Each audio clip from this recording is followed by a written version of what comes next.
Hello model railroad fans, welcome to Vintage Road and Rail. In today's video we're going to be taking a look at this SD50 locomotive by Walthers. This is something I picked up at a local-ish train store near my house, and the reason I put the ish on there is because it's about an hour away, so it's not too far, but it's not like it's around the corner either.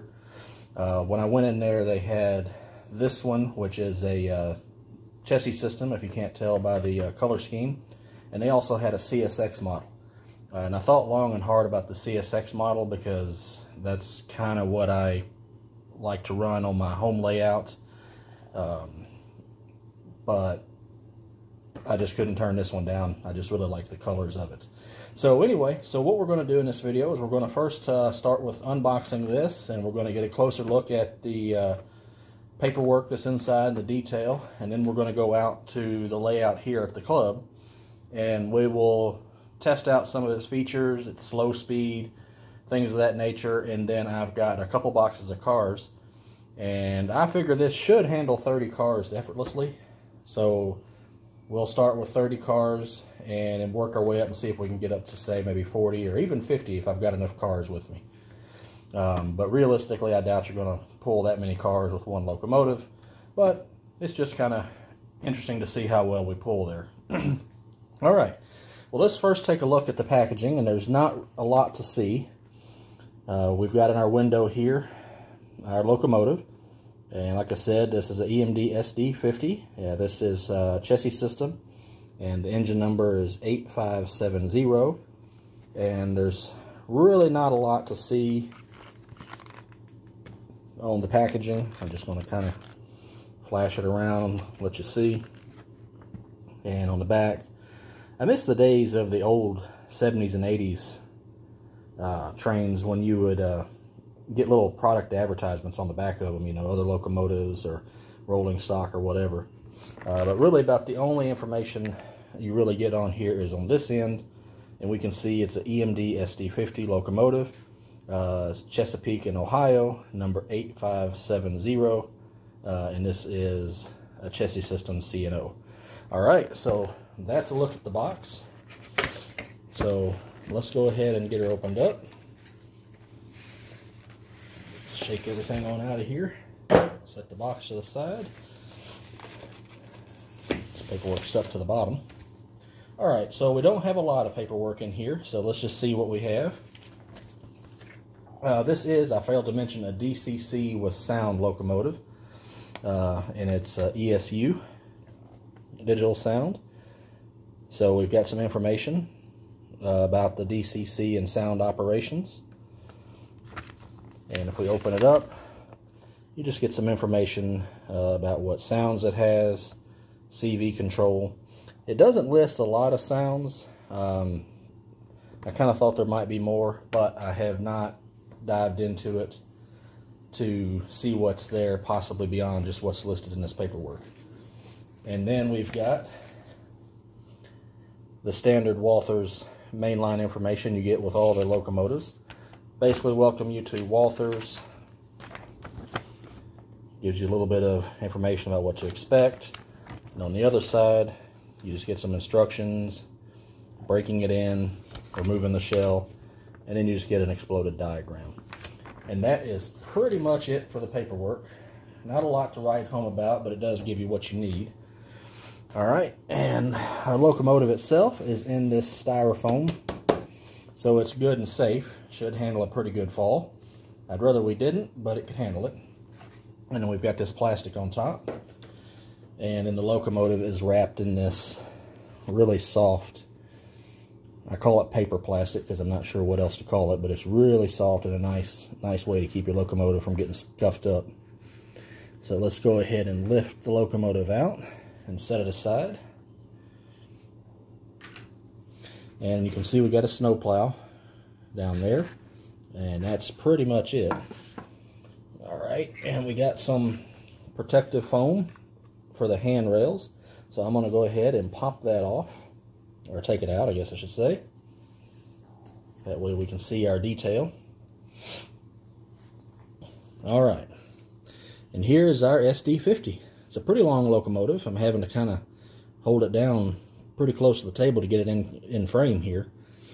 So we've got plastic handrails, as you can see, and we've got really nice, bright, vibrant colors. I really like the colors on this orange, yellow, and blue for Chessie System.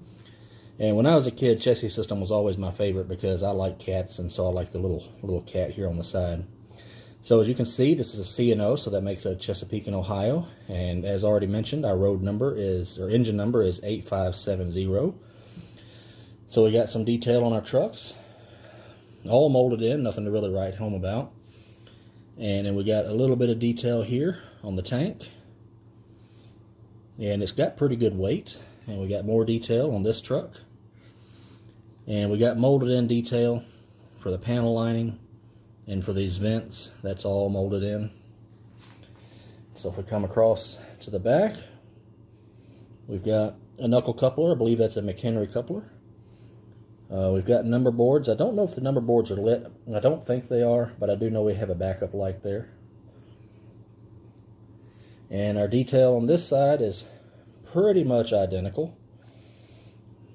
Again, all the handrails are plastic, so that includes this little chain. And we got some little detail painted on here for these steps. We got plastic for the windows. They're not tinted that I can tell. No, they're not tinted. And I can't tell, I don't see, let me look a little closer. There's not a driver or anything like that. And on the front, we got our number boards and our headlight. And then we've got our McHenry coupler. And we got more plastic for our windows. For our roof, let me see if I can't tell.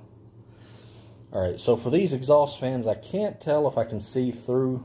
I don't know if you can tell on camera. It doesn't look like it, but it may be just so dark inside that I can't tell. But you can see where they've molded in fans, so that looks pretty good. We've got our exhaust, and we've got another fan, and just a little bit of molded detail in here, and then we've got our horn. So that is pretty much it. Because this is a Walthers Mainline unit, it's very Spartan on the detail. You notice I didn't point out any grab irons or anything like that, because if you want separately applied grab irons, you're going to have to separately apply them yourself. It's kind of a trade-off. This has the same drive and gearing system as their Proto series locomotives, which is really good, but you're not getting much in the way of detail, but that kind of keeps the cost down on these locomotives to where that you can, you know, get a deal on these with DCC and sound without breaking the bank. All right, well, that's a quick look at this locomotive here. So I'm going to go ahead and stop the video and move out to the layout, get some cars set up, get this locomotive set up, and we'll see how she performs. We're set up on the layout here.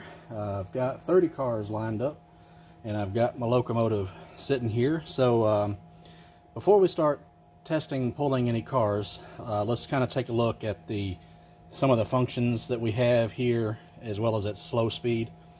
I was looking over this paperwork, and I do believe by default it's not set up fully, because it mentions prime mover will start up and shut down sequence, which the base instructions don't show me. It uses F8 as the startup, but when you hit it again, it just mutes it. So I would imagine I would need to go in and check some of the CVs and maybe activate some of the features. So let's go ahead and let me acquire this locomotive real quick. So we've got it. All right, so before we start it up, let's test the light.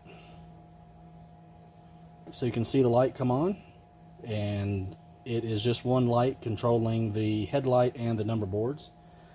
Now it says we have ditch lights, but this locomotive doesn't have ditch lights. And when I push the F6, nothing happens. No surprise there. F1 is our bell. F2 is our horn.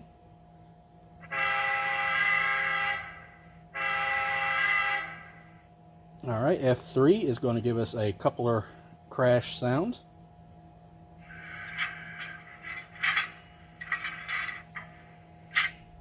go ahead and power up this locomotive in here at startup sequence. So we're going to go ahead and hit F8.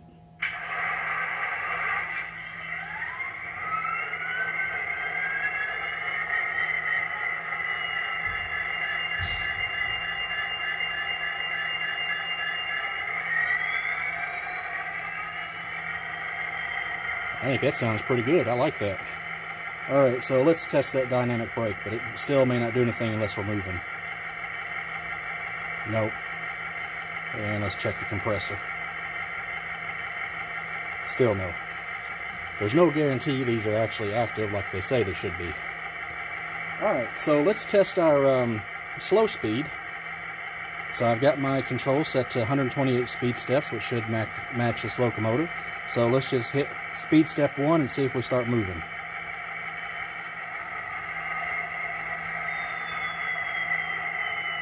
Okay, I'm at speed step 2 and it is starting to ever so slowly move. I don't know if you can tell on camera.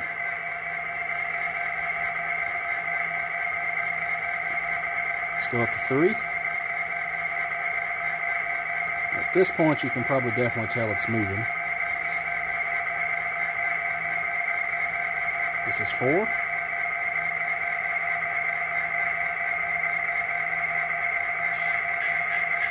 And this is 5.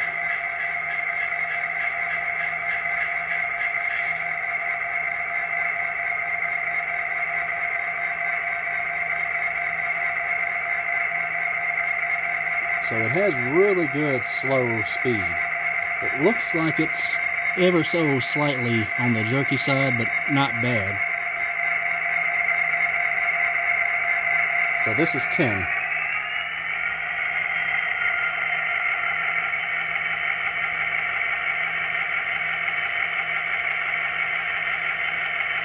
Alright, so I'm going to hit stop real quick and reposition the camera. Well, actually, you know what? Let's not do that. It's going to jerk all over the place as I move it.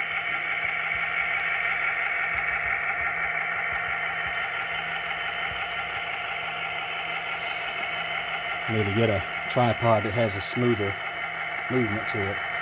So let's get on up ahead here.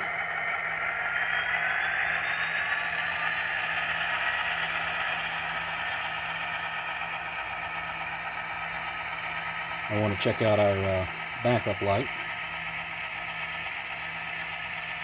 Alright, let's hit stop. And we're going to hit reverse. And our backup light comes on. And you can't see it, so I'm going to turn it back off.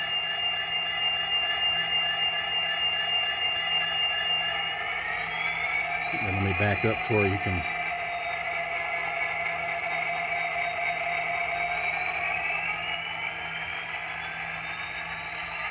Alright, there we go. So now let's hit our light. And you can see our backup light comes on. But it looks like the number board lights work as well, but it's shared with the same bulb. Or at least it looks to be shared with the same bulb. So they all come on at one time. Alright, so let's back up and hook up to our 30 cars. Now while we're doing this, for full disclosure, I have already, let me focus on this for a minute. I have already run this locomotive in for about an hour just to make sure everything is running good and smooth. So if you buy this locomotive and it's performing a little below what you think it may, you might want to run it in for an hour and see if it makes a difference before you take it back or anything like that. But it ran no problem. The only thing I'll note is that this is not a speed demon. So don't expect it to be. Alright, so... Whoop.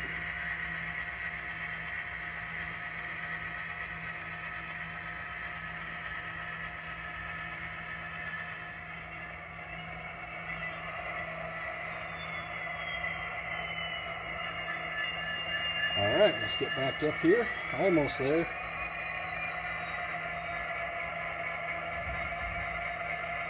And we got them. Alright, so we're going to start out and we're going to go straight up to speed step 5 and see how slow it can go pulling 30 cars in a caboose.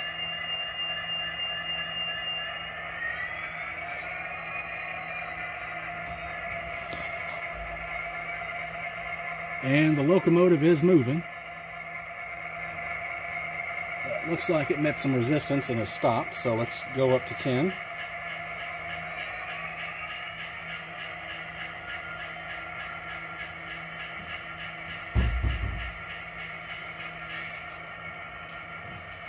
And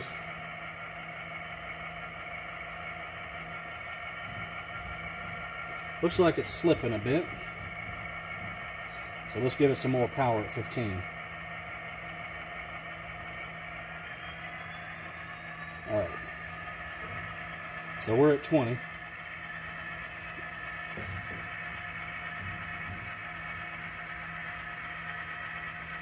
And it's pulling, but it looks like we've definitely got some wheel slip.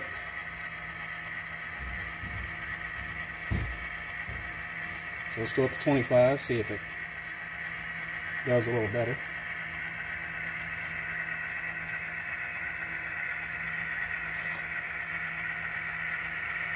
Alright, it seems to be doing okay now. And those wheels may not have been slipping. I don't think they were. I was trying to tell and it looked like they were, but I don't think they were slipping. Alright, so it's pulling these 30 cars just fine. So now it's at speed step 30.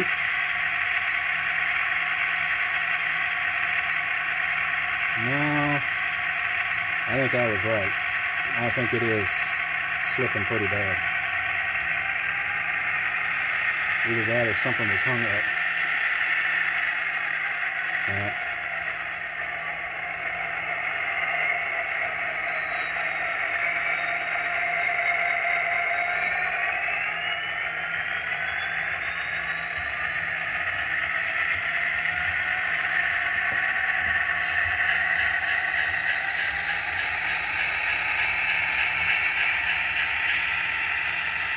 Alright, so we're at 40, and it's pulling them, but I believe it's struggling just a bit. And it's, yeah. Alright, so I'm going to go ahead and stop it. I don't want to stress it. Now, in this locomotive's defense, if you could see this line of cars, this car and the 1, 2, 3, 4, 5 behind it have metal wheels and Katy couplers, but the other 25 cars and the caboose are standard Lifelike and Tyco cars that have plastic wheels and horn hook couplers. Not that the couplers would matter, but it may be dragging it down. So what I'm going to do is stop this video and remove those 25 cars and see again with 30 cars that are metal wheels and see if that makes a difference. Alright, I am back. I have switched out those cars. I had to switch out 25 cars, so it took me a few moments. So all the cars that are on here now, while they don't all have metal wheels, they're good rolling wheels, unlike what you'll find, you know, from those $1 and $2 Lifelike and Tyco type cars. So let's see how she pulls now. Alright, so let's try this test again. So let's bump up to speed step 5. I'm actually just going straight up to 10. Alright, we're moving. But the whole train is not, so we could stall out.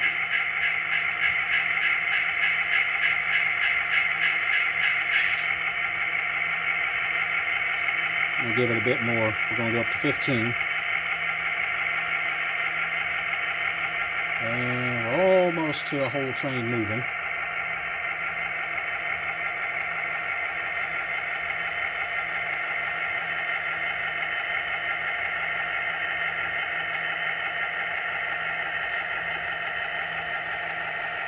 I can't quite tell if it's slipping, but it seems to be pulling pretty steady. And I think the whole train is moving, so let's bump up to 20.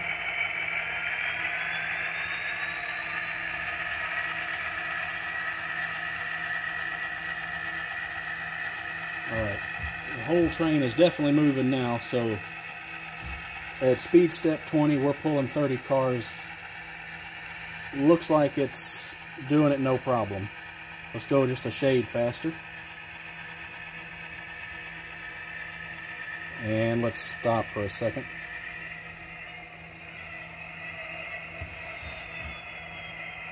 Having malfunctions on this video.